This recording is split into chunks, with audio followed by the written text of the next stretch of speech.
పూర్వం ఒక అరణ్యంలో ఒక అందమైన సరస్సు ఉండేది.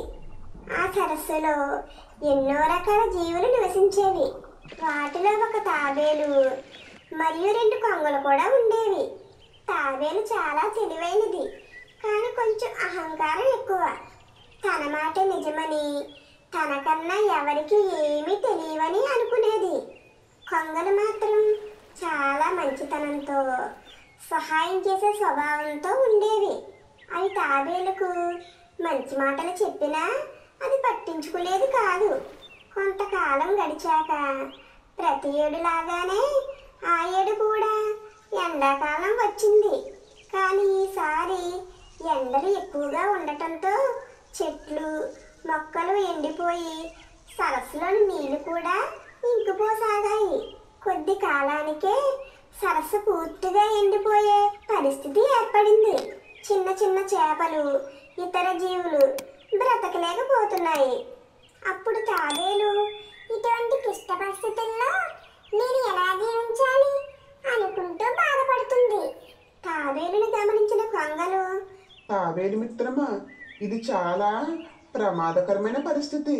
ఇక్కడ నీరు పూర్తిగా ఎండిపోకముందే మనం కొత్త సరస్సుకి వెళ్ళాలి అని చెప్పాయి. అప్పుడు తాబేలు, నాకు కూడా వెళ్ళాలనే ఉంది, కానీ నేను ఈ కొండల్ని గుట్టల్ని దాటి ఎలా వెళ్ళగలను అని అన్నది.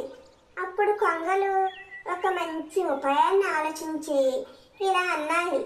మా దగ్గర ఒక ఉపాయం ఉంది, కానీ అది కొంచెం కష్టతరమైనది అని చెప్పాయి. పర్వాలేదు చెప్పండి అని అంది తాబేలు. మేము ఒక కర్రని మా ముక్కులతో చెరొక పక్కన గట్టిగా పట్టుకుంటాం. నీవు ఆ కర్ర మధ్యలో నీ బలమైన దవడలతో గట్టిగా పట్టుకున్నావంటే మేము నిన్ను గాలిలో ఎగురుతూ తీసుకుని వెళతాము. కానీ మనం గాలిలో ఎగురుతున్నప్పుడు నువ్వు మాట్లాడకూడదు. ఒకవేళ నువ్వు నోరు తెరిస్తే కింద పడి చనిపోతావు అని హెచ్చరించాయి. అప్పుడు తాబేలు, సరే నేను మాట్లాడను అని చెప్పింది. ఆ 2 కొంగలు కర్రను తమ ముక్కులతో గట్టిగా పట్టుకున్నాయి. తాబేలు కూడా నోటితో గట్టిగా పట్టుకుంది. కొంగలు ఎగురుతూ కొత్త సరస్సు వైపు వెళ్ళసాగాయి. తాబేలు ఎప్పుడు నేల మీద నడవటమే కాబట్టి గాలిలో ఎగరటంతో చాలా ఆశ్చర్యపోయింది. అబ్బా, ఇది ఎంతటి అద్భుతమైన అనుభవం అనుకుంటూ కిందకు చూసింది. కింద కొంతమంది మనుషులు గాల్లో ఎగురుతున్న తాబేలు చూసి చాలా ఆశ్చర్యపోయారు. చూడండి చూడండి, గాల్లో తాబేలు ఎగురుతుంది, ఎంత విచిత్రమైన దృశ్యం అని వాళ్ళు అరుస్తున్నారు. ఇది గమనించిన తాబేలుకు గర్వంగా అనిపించింది. అవును, నేను చాలా తెలివైన దానిని, ఇది నా బుద్ధి కుశలత వల్లనే అని చెప్పాలని అనుకుంది.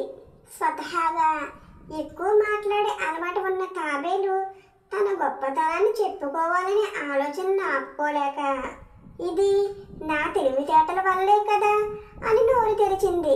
అంతే, వెంటనే పైనుండి చాలా వేగంగా కింద రాయి మీద పడి ప్రాణాలు కోల్పోయింది. మా ఛానల్ కనుక మీకు నచ్చినట్లయితే లైక్ చేయండి, షేర్ చేయండి, కామెంట్ చేయండి, అలాగే సబ్స్క్రైబ్ కూడా చేసుకోండి.